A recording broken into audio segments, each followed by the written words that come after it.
নোয়াখালীতে জাতীয় ভোক্তা অধিকার সংরক্ষণ অধিদপ্তর, নোয়াখালী জেলা কার্যালয় ও র্যাব ১১ সিপিসি ৩ এর যৌথ উদ্যোগে নোয়াখালী জেলার বেগমগঞ্জ উপজেলার বিসিক ও সেতুভাঙা এলাকায় তদারকি অভিযান পরিচালনা করা হয় সোমবার বেলা ১১টার সময়।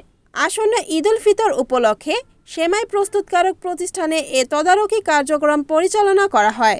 অভিযানে অস্বাস্থ্যকর পরিবেশে সেমাই প্রস্তুত, মোড়কীকরণের বিধি না মানা এবং খাবারে অনুমোদনহীন উপকরণ ব্যবহারের অভিযোগে বেগমগঞ্জ বিসিক এলাকার মেসার্স নিউ পপুলার ফুড প্রোডাক্টসকে ১ লাখ টাকা, মোড়কীকরণ বিধি না মানার অভিযোগে বিসিকে অবস্থিত টোকিও ফুড প্রোডাক্টসকে ২০,০০০ টাকা এবং অস্বাস্থ্যকর পরিবেশে সেমাই প্রস্তুত এবং মোড়কে অগ্রিম উৎপাদনের তারিখ উল্লেখ করায় সেতুভাঙা এলাকার পালকি ব্র্যান্ডের লাচ্ছি সেমাই প্রস্তুতকারক প্রতিষ্ঠান মেসার্স নোয়াখালী ফুড প্রোডাক্টসকে ৫০,০০০ টাকা জরিমানা করা হয়।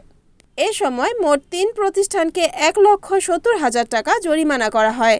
অপরাধের সাথে সম্পৃক্ত পণ্য জব্দ করে ধ্বংস করা হয়।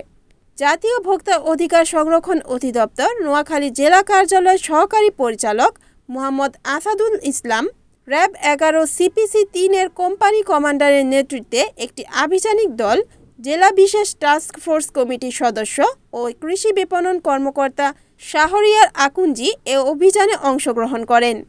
এ সময় কর্মকর্তারা বলেন, আমাদের অভিযান অব্যাহত থাকবে। Report Mohammad Suman Bhuiyan, NNTV, Noakhali.